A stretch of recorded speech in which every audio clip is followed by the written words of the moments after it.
بسم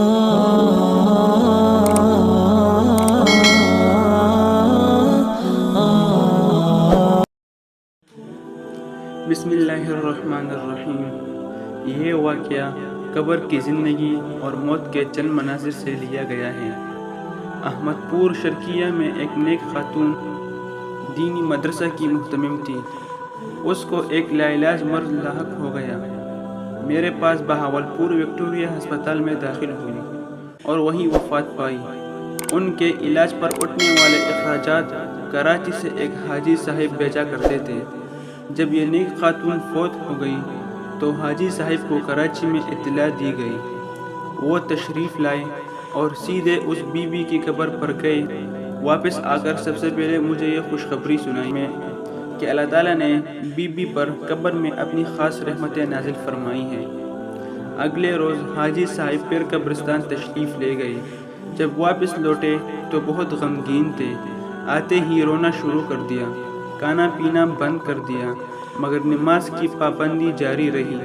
ہر وقت استغفار میں مشغول رہتے۔ 3 دن کھانا پینا نہ کرنے کی وجہ سے بہت کمزور ہو گئے۔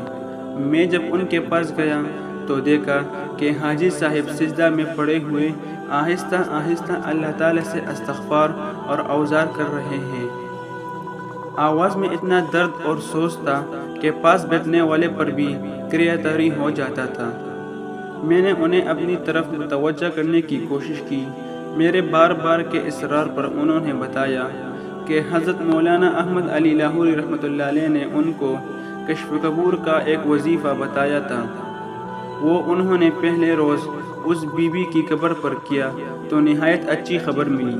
دوسرے روز 7 والی قبر پر وہی وظیفہ پڑا تو دیکھا کہ سب قبریں آگ سے بھری ہوئی ہیں اور مردے آگ میں تڑپ رہے ہیں۔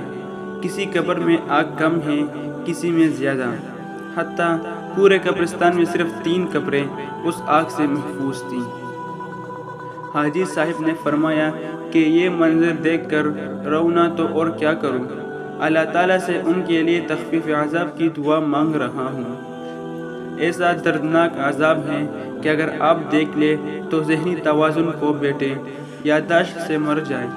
پھر حاجی صاحب نے حضور صلی اللہ علیہ وآلہ وسلم کا ارشاد گرامی سنایا، جس کا مفہوم یہ ہے کہ عذاب قبر اس قدر دردناک ہے کہ اگر انسان اس کو دیکھ لے یا آواز سن لے تو پاگل ہو کر جنگلوں میں بھاگ جائے اور اپنے مردے دفن کرنا بند کر دے۔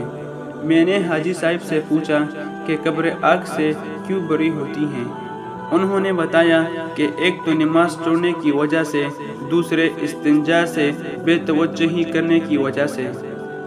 اس دردناک نظارے کی وجہ سے حاجی صاحب اکثر رویا کرتے تھے اور اس حال میں ان کا انتقال ہو گیا۔